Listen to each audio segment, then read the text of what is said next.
See, it will start. So I can share my screen with you all.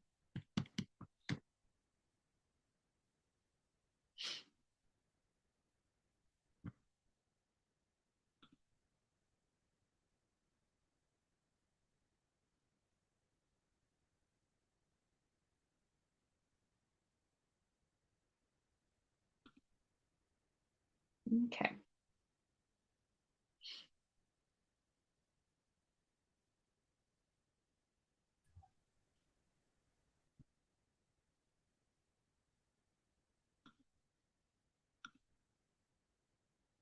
Okay.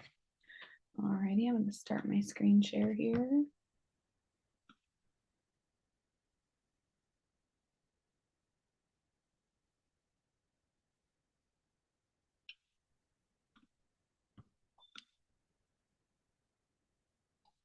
Okay. I should all be able to see that. I should have, let's see, how many of you should I have? I should have 46 of you on here, please.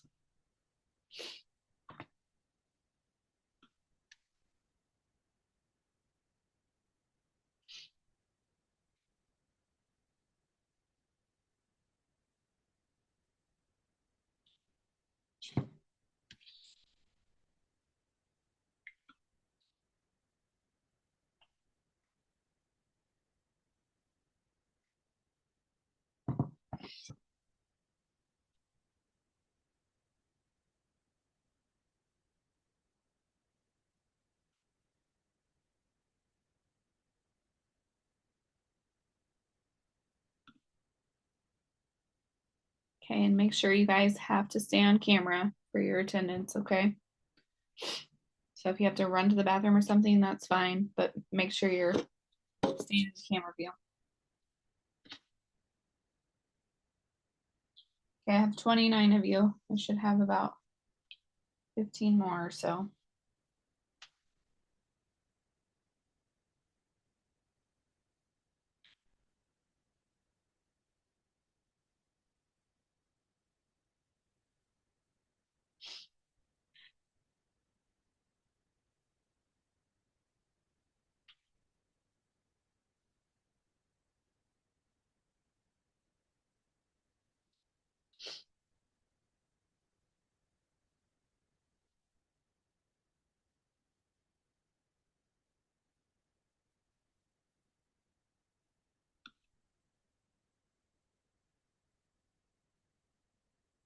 Okay.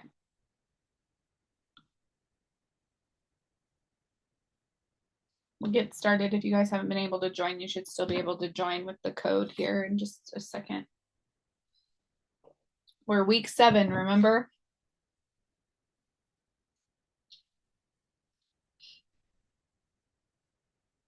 Okay. Growth hormone is administered by what route?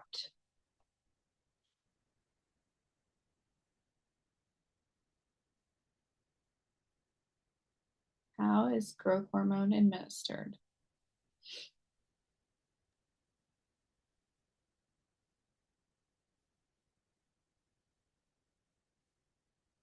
Oh, goodness. Did it not let you guys join? Your screen was blacked out for a long It was, time. yeah, it was blacked out. Was it? Okay. Well, hopefully it doesn't keep doing that. Okay. So sub-Q injection is how it's administered. Okay.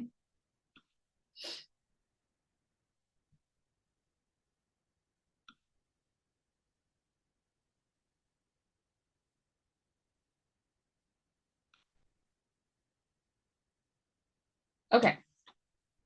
Highest priority for a patient diagnosed with the syndrome of inappropriate antidiuretic hormone, or SIADH.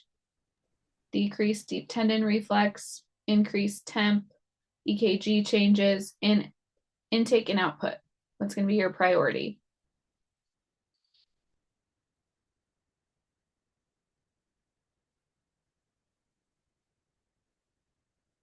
Yes, good. Intake and output. That one seemed like it worked a little bit better. So I'll just read the question and the answers for you guys so you can still, even if it's slow, you can think about which answer you would pick. Good. Okay, which of the following is signs of SIADH? Decrease urine output, decrease urine specific gravity, increase urine glucose, or increase urine output.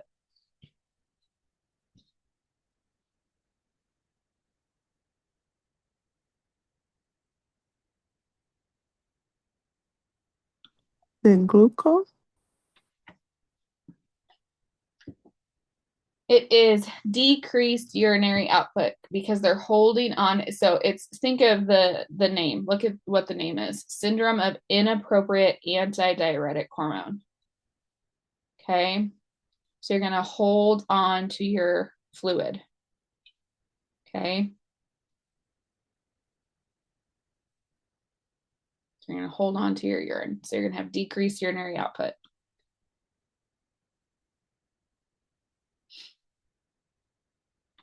Good.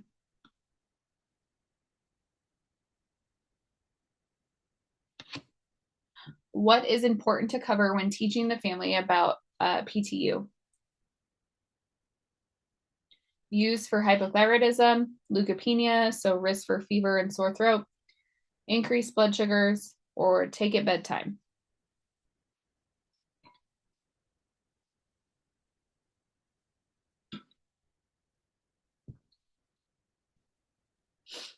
So with PTU, the risk is leukopenia, so low white blood cell count. Okay, so that's a side effect of PTU. Okay, so you get concerned if they have leukopenia about infection risk. So if they have fever or any signs of infection, you're really concerned because you know that that can affect their immune system because of the leukopenia it causes. Okay, good.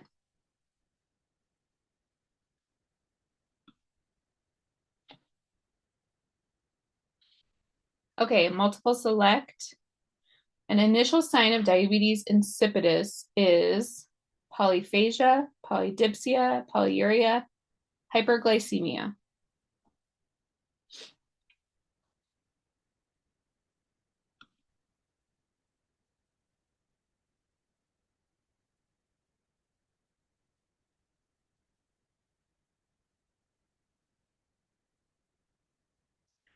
Okay, so no polyphagia. Okay, so no wanting to eat a lot. Okay, and it doesn't have anything to do with your blood sugars, even though it says diabetes. Okay, but you're going to see polydipsia, so you're going to see thirst, like excessive thirst, and you're going to see excessive urination. Okay, diabetes insipidus is the opposite of SIADH. Okay, so with diabetes insipidus, you're going to see a lot of urinary excretion. Okay, and thirst. With SIADH, you're going to see them holding on to their fluid, so not urinating appropriately. Okay. Hey, Selena, are you driving? I need you to get off until you're done driving. No, Please. I'm not driving. You're in a car? Yeah, but I'm like down the street from the house, literally. Okay, well, I need you to hop off until you're out of the vehicle. Okay, okay. Thank you.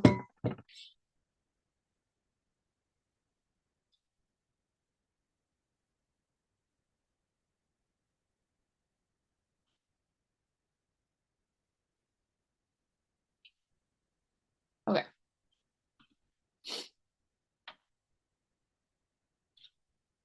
Okay, multiple select. What are the clinical manifestation of juvenile hypothyroidism? Dry, sparse hair, or dry skin and sparse hair, sorry. Constipation, weight loss, decreased growth.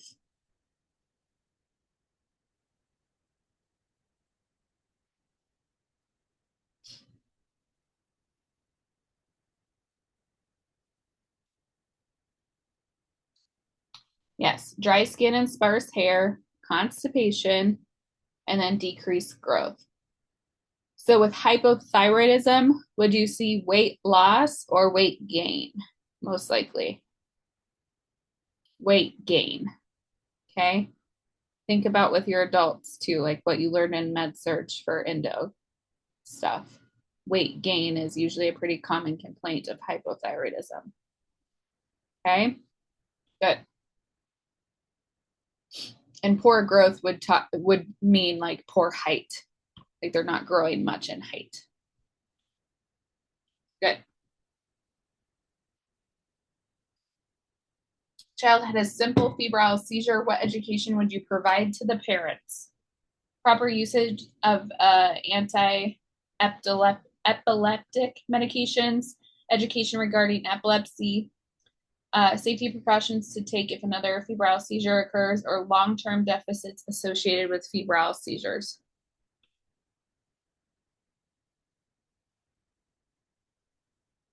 Yes, safety precautions if another febrile seizure occurs. Now, I will say that typically you don't have many other, like if the kiddo has a febrile seizure, it's usually kind of a one-time thing and it doesn't occur again. Okay, and it's going to go along with having a viral illness, usually a fever spike. But about 20 to 25% of cases will have another febrile seizure. So it's important to still talk about safety precautions with that with parents. Okay, good.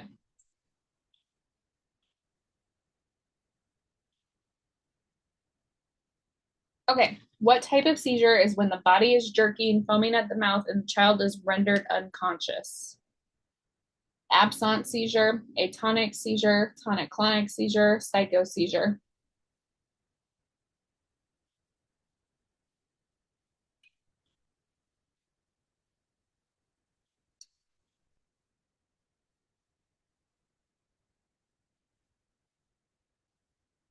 Yeah, tonic-clonic seizure. Good.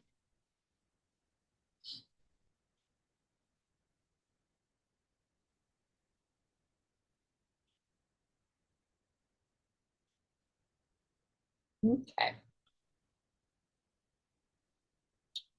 What notable signs may indicate increased intracranial pressure in an infant? Overflow voiding, bulging fontanelle when crying, high-pitched crying, minimal lower extremity movement.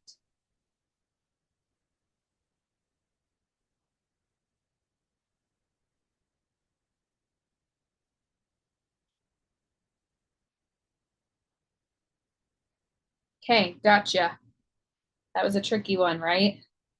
So, bulging fontanelle when crying. That's going to be somewhat of a normal kind of finding, right? When they're really angry, their fontanelle is going to bulge some. If it just said bulging fontanelle at rest or like while sleeping or something, then that would be more concerning. Okay. This was a tricky answer option. But high pitched crying, like inconsolable high pitched crying, no matter what parents do, it's really, really high pitched when it's a neuro kind of related cry. Okay. Good.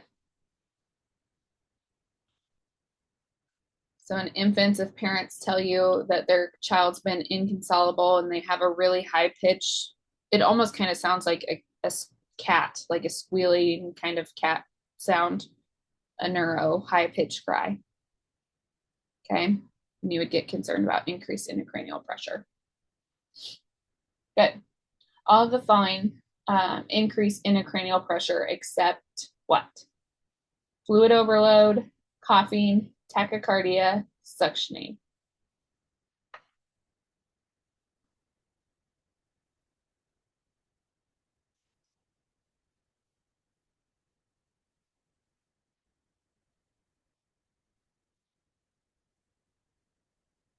Okay, another one that was kind of tricky, which increases intracranial pressure. So if you're having fluid overload, you're going to have increased intracranial pressure because you have more fluid, right? Coughing. Think about when you cough. What happens sometimes when you're coughing? Headache, right? You start to have head pain. So that's a way that it increases intracranial pressure when you're coughing, especially if you're in a coughing fit. Suctioning also increases intracranial pressure because of the suction. Okay. Now, once you're done suctioning, that should resolve. Okay. But while the suctioning is happening, it is increasing the intracranial pressure. Okay. Tachycardia should not increase intracranial pressure. Okay. Good.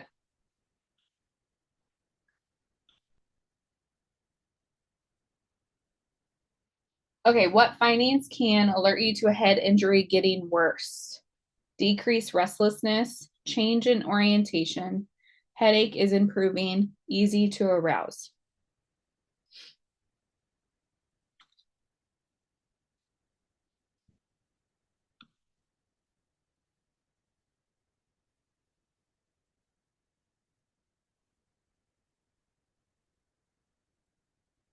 Yes, change in orientation. Good.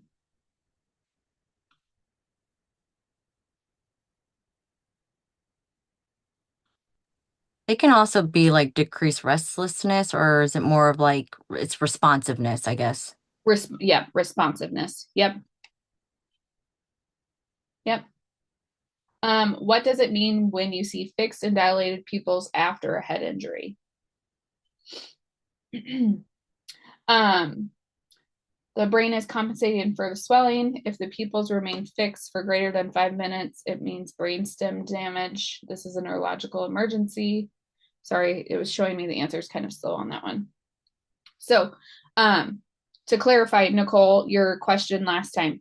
So it was head injury worsening. It would be increased restlessness, right? They're getting more restless, and then decreased responsiveness which would also be like a change in orientation. Yeah, I think I just read that completely backwards. Yep. Nope, that's fine. So yes, if the pupils remain fixed for greater than 5 minutes, you're looking at typically brainstem damage, and then it's a neurological emergency. So if that's something you find, it's call the physician right away. Okay, good.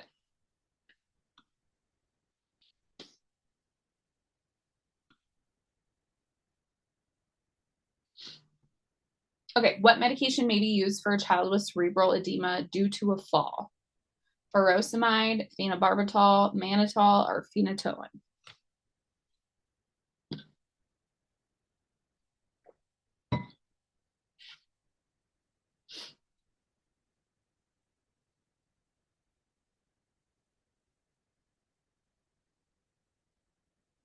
Mannitol, okay?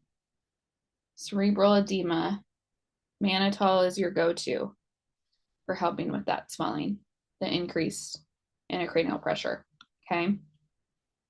Good.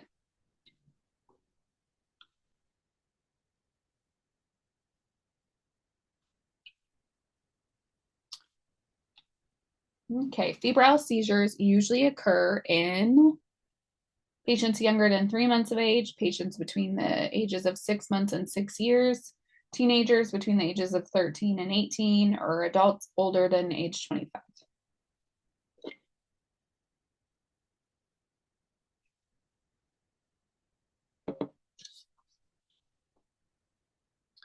Yes, patients between the ages of 6 months and 6 years. Okay.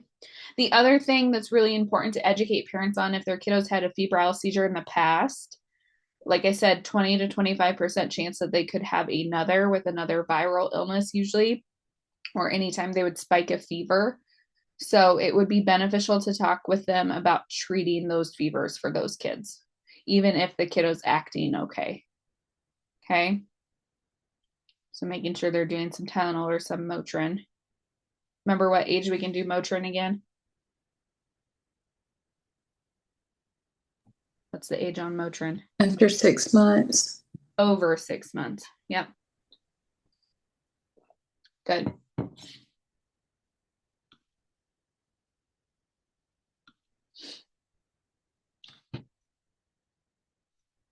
Okay, child hypopituitarism results in which condition? Gigantism, pituitary dwarfism, acne, achondroplastic dwarfism.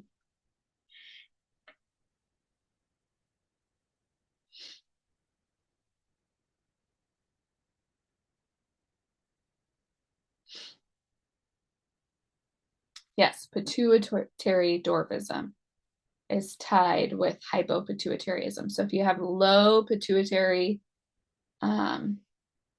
secretion, then you're typically looking at a kiddo who's going to have pituitary dwarfism.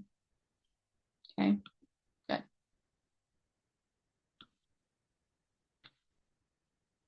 Okay, how would you describe precocious puberty? Reaching puberty early, breast development at age 6, starting menstruation at age 7, or growth of bones and muscles?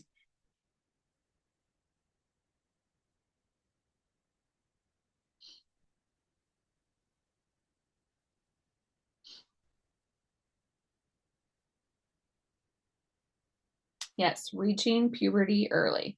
Okay, precocious. Usually earlier than age 8 for girls and earlier than age 10 for boys is considered precocious. Okay, good.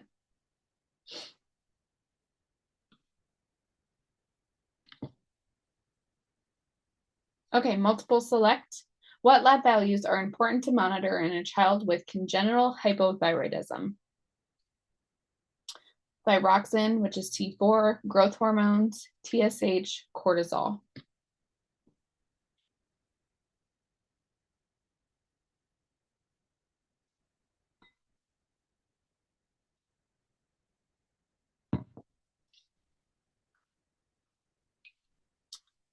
Okay, so with congenital hypothyroidism specifically, you're not as concerned about the growth hormones because those typically aren't affected. Okay, now that might be a part of the workup because their growth may be delayed, right? But specifically for congenital hypothyroidism, which is usually diagnosed shortly after birth or right at birth on that newborn metabolic screening, you specifically will get thyroxine, which is looking at the T4 and TSH level. Because you want to know where their thyroidism, where their thyroid function is at right away. Okay. So specific for congenital hypothyroidism or any thyroid problem, you're going to be looking at TSH and T4. Okay, good. Kind of tricky. Okay, how can you monitor a child with hypo or hyperthyroidism? Recording height and weight, strict measuring of weight monthly, measuring performance in school, monitoring their food intake.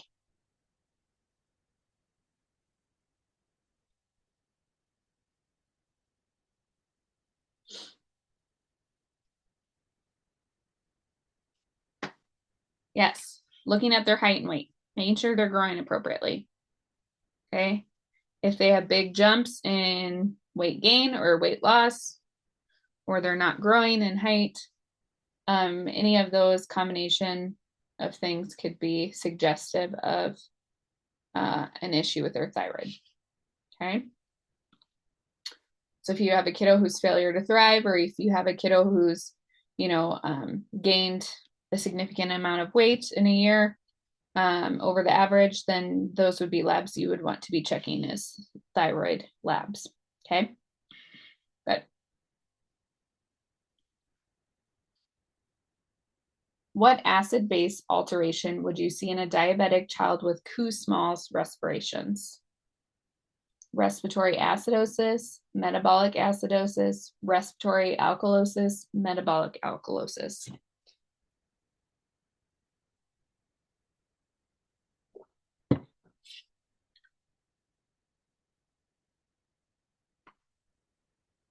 Respiratory alkalosis, because they're acidic, right?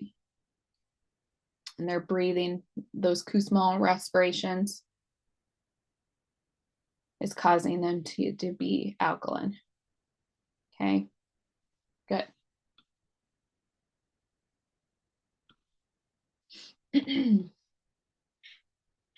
Okay, multiple select. What would a child with Cushing's syndrome look like?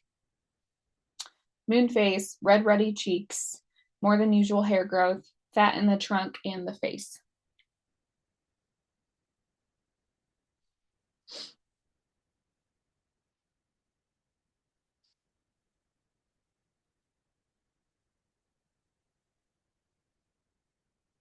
Yes, all of those things. Okay.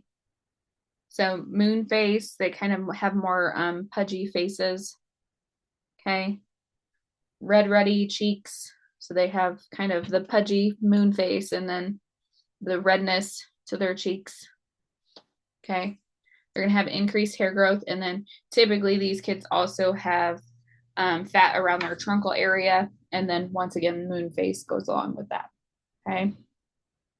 What do you see Cushing syndrome happen from potentially?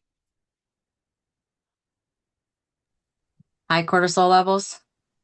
Steroid use. Steroid use and abrupt withdrawal of steroid use, especially if it's been more long term. Good. Perfect.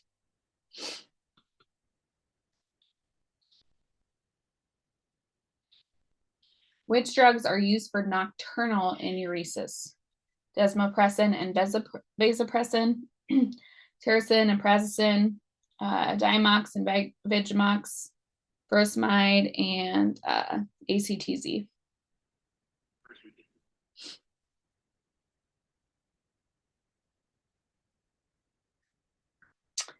Yep, good. Desmopressin and vasopressin.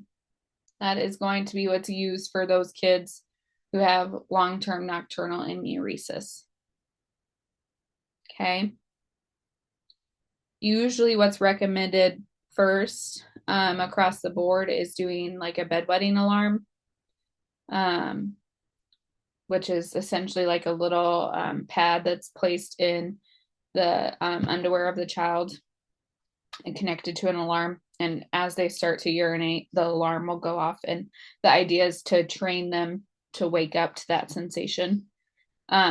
But if that's not something that's successful for those kids, then usually the desmopressin or vasopressin is utilized. Especially as they get older and they're like staying with friends or going to camps and things. You worry about socially them having urinary accidents at night. Good. Which information will the nurse include when teaching a patient about thyroid replacement therapy? Take the medication before bed. You will experience beneficial effects of the drug after 1 week of treatment. Stop taking the drug if you experience insomnia. Take the medication in the morning on an empty stomach.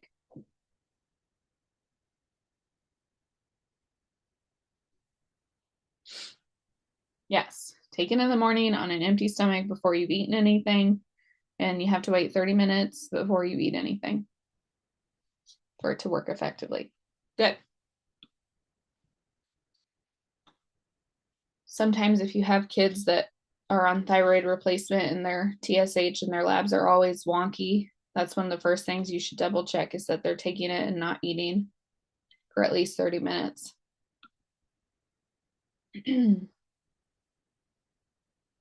Okay, multiple select. You walk in a child's room with a fever of 104.6 and you see them having a seizure. What can you do? Check the bed for objects that can hurt them, side rails up and pad them if possible, turn the child on their side, or give them a cold water bed bath.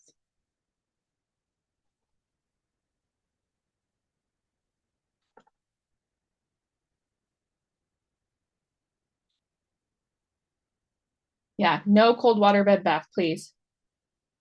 That's going to cause more problems for them usually. Okay. Yes, check for objects in the bed that could potentially hurt them. Put the side rails up and pads on them if possible. Okay, the first thing you want to do though is turn them on their side. Okay. Good. Also with kids who are having seizures, now this kiddo was a febrile seizure, so you may not have expected it as much, but if they have a seizure disorder, a known seizure disorder, and they're hospitalized, You'll have them on seizure precautions, which is usually side rails up and padded on the side rail, making sure the bed's all the way down to the ground, which you should with any patient anyways. And then having your section set up and oxygen set up. Because kids who have seizure disorders, a lot of times after those seizures, they may have some oxygenation problems. Okay. So that one I feel like sometimes gets missed. Remembering suction and oxygenation for kids who have seizure disorders. Okay, good. An autoimmune disease of the thyroid gland. Goiter, Hashimoto's disease, thyroiditis, parathyroidism.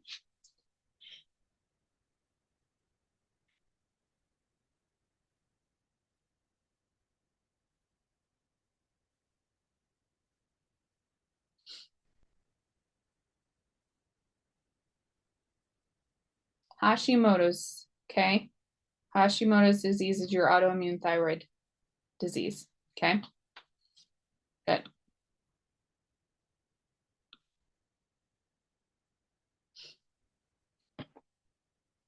Addison's disease is what? Decreased secretion of cortisol, decreased secretion of cortisol and aldosterone, increased secretion of cortisol, or increased secretion of cortisol and aldosterone.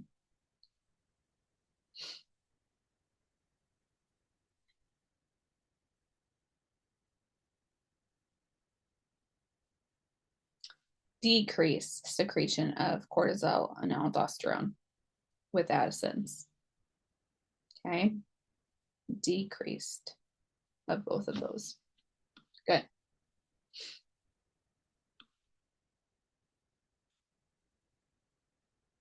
Okay, multiple select. VP shunt.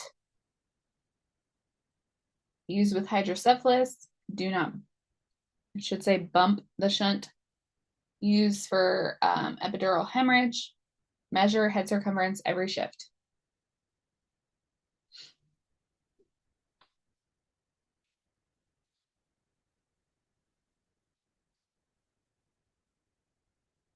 Okay, not used for epidural hemorrhage. Okay, used in hydrocephalus kids. It's really important that you don't bump the shunt because it can become kinked or dislodged. Okay, and you're measuring the head circumference every shift. Okay, if kids are, especially older kids, if they start vomiting, they have any neuro changes, you're really worried about that shunt being kinked off or fluid accumulating. They're having increased intracranial pressure. Okay. Littler kids, so like infants, they're going to be more fussy and irritable and not able to calm down. Okay. May see some vomiting too, but usually vomiting is more common in the older kids with VP shunts as a sign of increased ICP. Good. A common sign of Graves' disease includes blank or protrusion of the eyes, exophthalmos, exproptosis, ophthalmia, or goiter.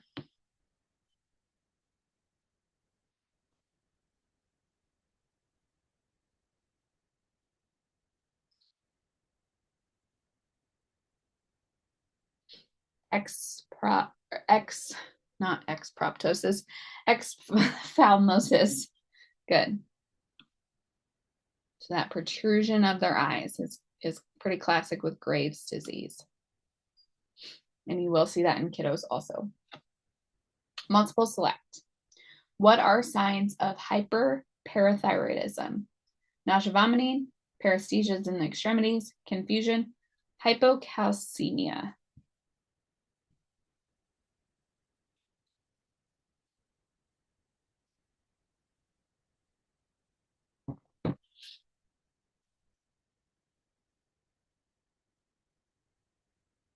Okay, nausea, vomiting, paresthesias, confusion. You're going to see that with parathyroidism. Now, your calcium and your parathyroid are tied together. So if your parathyroid is high, your calcium is going to be high. Okay. And vice versa. Good.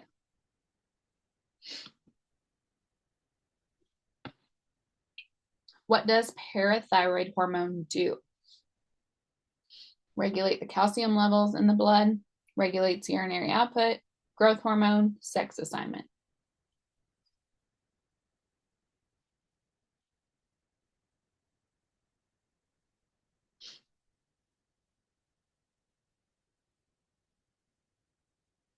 Okay, I kind of just gave this to you. Regulates your calcium in your blood. Okay. So remember, parathyroid hormone and calcium go together. So if you have hyperparathyroidism, then you're going to be hypercalcemic. Okay. Good.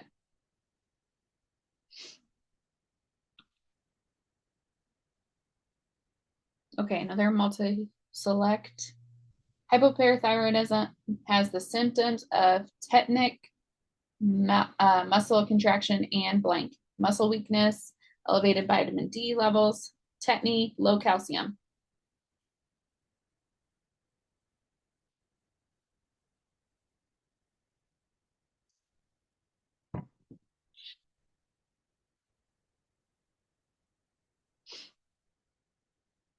Yes, good. Muscle weakness. You see the tetany, Chomsky's sign. Do you guys remember learning about that? Like you tap on the cheek and it kind of tenses up. That's a sign of hypoparathyroidism and low calcium levels. Vitamin D is typically also low. Okay, but we don't worry so much about vitamin D. Good.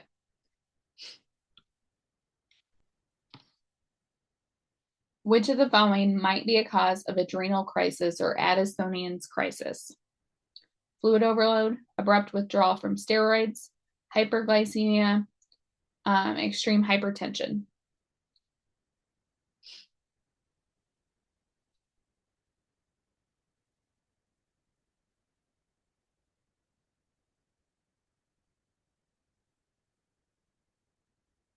Yep. So you can see Addisonian's crisis with the abrupt withdrawal of steroids. Okay. And remember, it was increase or decrease cortisol and aldosterone for Addison's. Remember? Decreased. Okay. Good. Okay, multiple select. Cardinal sign of diabetes insipidus. Polyphagia, polyuria, polydipsia, decreased urine output.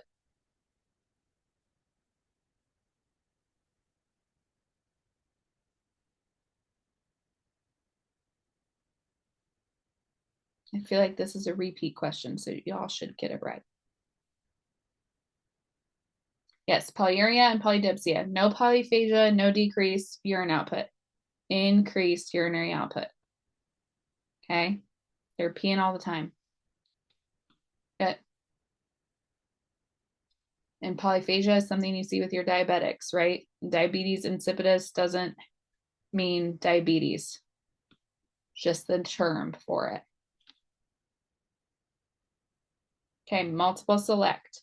Congenital adrenal hypoplasia. Parent teaching should include. Child is infertile, requires gender assignment, cortisol and aldosterone replacements, no genetic testing is needed.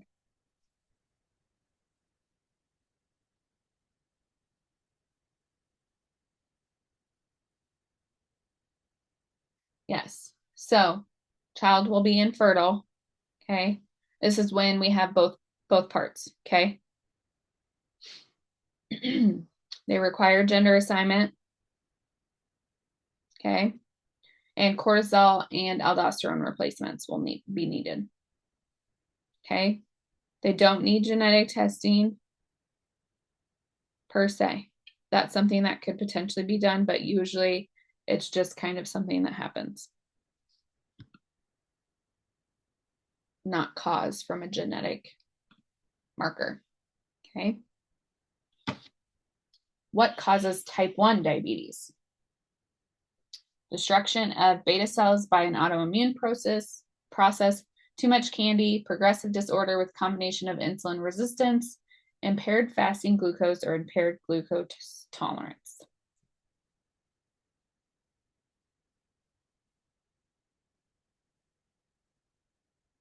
Okay. Destruction of the beta cells. Okay. It's an autoimmune. Think type 1 is going to be autoimmune. These kids are going to be on insulin lifelong. Okay. Type 2 diabetes, you can do dietary changes, you can do oral medications. They may not need to have the insulin in type 2, but in type 1, because of the destruction of the beta cells of the pancreas, because of the autoimmune process to it, they will be on lifelong insulin. At this point, there are some studies where they're trying to interrupt that process, but at this point, lifelong insulin. Good.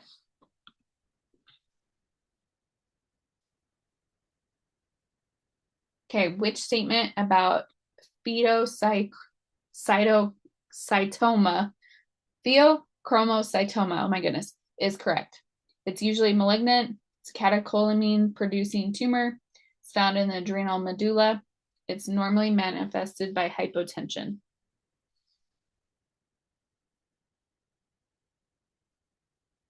Yes, it's a catecholamine producing tumor. Okay. Pheochromocytoma. There we go. Thank you.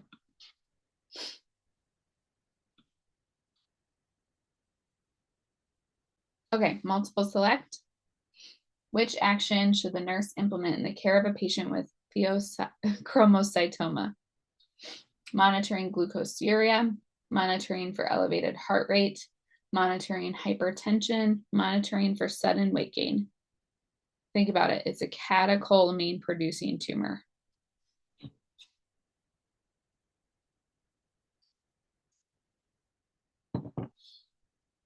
Yeah, so if you get a dump in catecholamines, what are those going to do?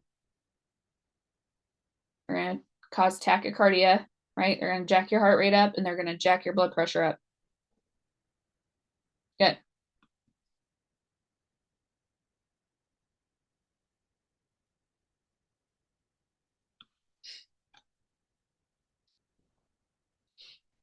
Okay, multiple select. Nursing care of the unconscious child includes neurosigns every 2 hours, pain control, vital signs with temperature every 2 to 4 hours, monitoring strict INO.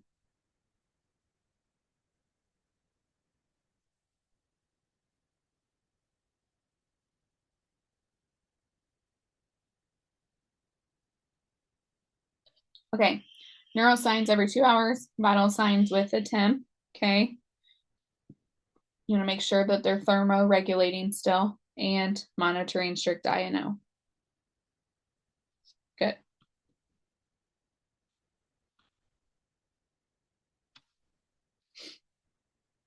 What might you suspect if a child feels jittery, sweating, and is dizzy?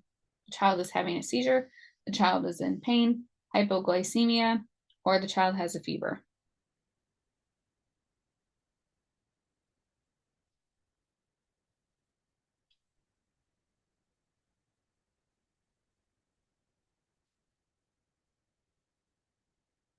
Hypoglycemic, okay? So your signs in kids are going to look very similar to the signs in adults. Okay, good.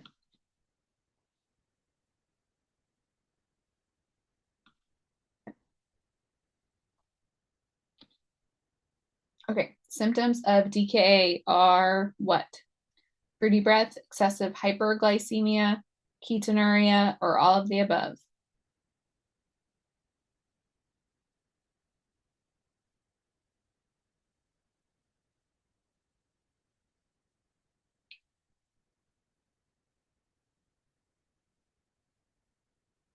All of the above, okay?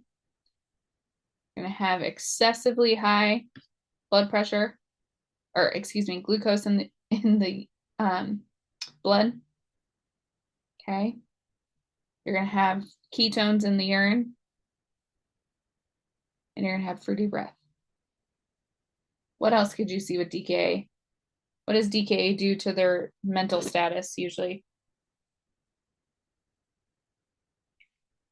Do they stay real alert? Confusion. Confusion. Yep. Yeah, they're not usually very alert if they are having DKA. Good. Multiple select. An adolescent with a BMI above 95th percentile has been urinating a lot. What test can you anticipate? Urinalysis, pregnancy test, hemoglobin A1C, electrolytes. This was a multiple select.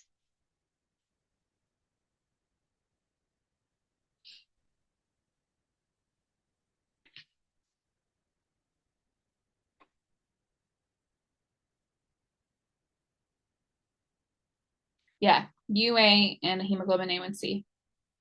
I would also argue pregnancy test potentially because it's an adolescent. And I've been burned too many times by adolescents. Okay, in my practice. And electrolytes wouldn't be something totally unheard of. So, I mean, I could see how you guys could argue that as well. But most likely you're concerned. They're urinating a lot, right? So they're having polyuria and they have an elevated BMI. So you're most likely concerned about the diabetes piece. You're checking a UA to see if they have any ketones or glucose in their urine. Okay. And then you're checking your hemoglobin A1C to see where the sugars have kind of averaged or if they have, an elevated risk for diabetes already. Okay. Good.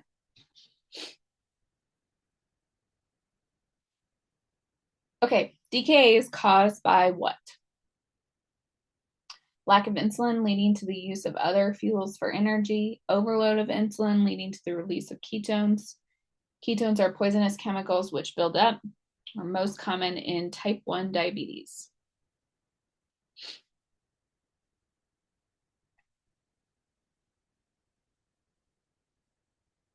Yes, the lack of insulin leading to the use of other fuels for energy. So that's why they get into DKA. Good.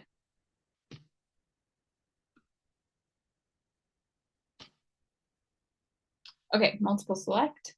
Child is admitted with a blood sugar greater than 600 and large ketones in their urine. What's your primary intervention? Give regular insulin sub-Q, IV bolus, normal saline, titrate regular insulin drip, or replace electrolytes.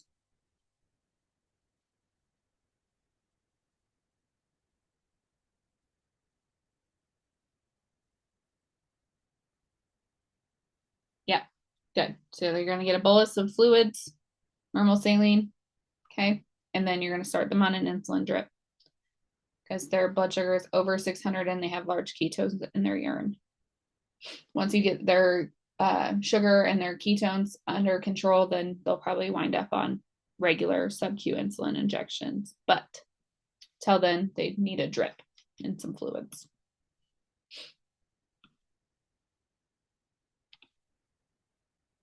Okay, a diabetic child complains of feeling jittery. Their blood sugar is 45. What's the best treatment for the child?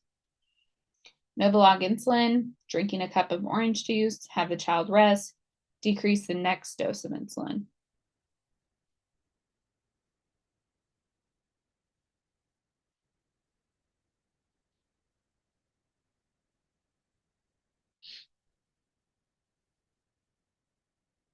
Yep, have them drink some juice, just like you would with an adult, right? Give them something to drink. What would you give them if they're not really overly conscious? P50. Yeah. Good.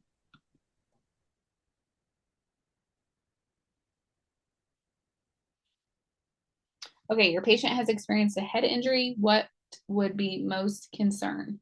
No BMI, in 3 days, decreased urinary output, dry skin on lower extremities, or a heart rate of 88.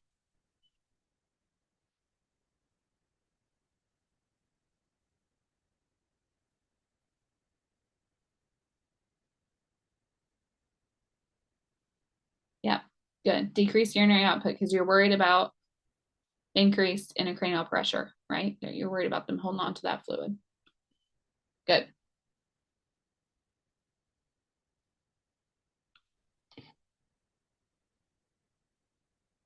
Okay, multiple select.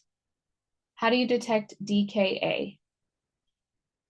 Child has elevated blood sugars, ketones present in the urine, dehydration, or 4+ glucose in urine.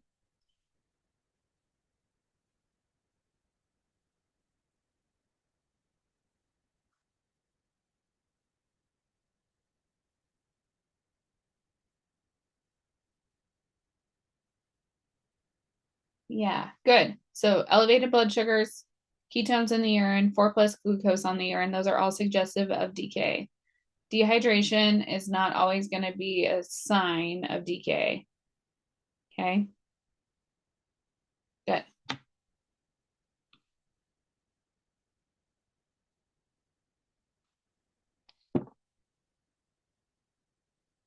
Okay, multiple select. What would alert you that a child's head injury is deteriorating? Child becomes confused, they're difficult to arouse, child's becoming restless, the child's complaining of a headache getting worse.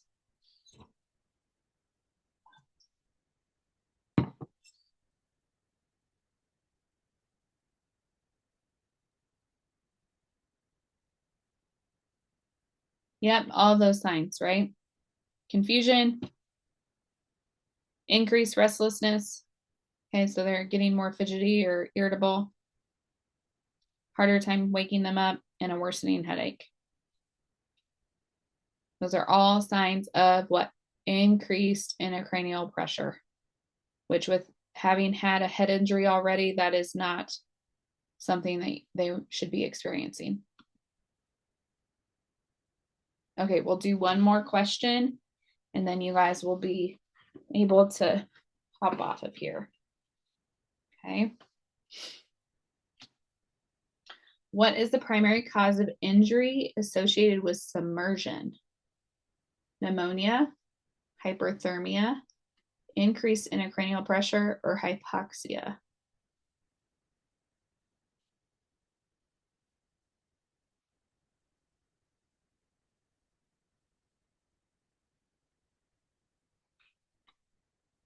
Hypoxia. Okay. Okay. Alrighty, we'll go ahead and be done. I know you guys are all overwhelmed from your exam and all of that. Okay. I just need Shanice. I just need you to stay on so we can chat really quick, and then the rest of you guys can hop off. Have a good rest.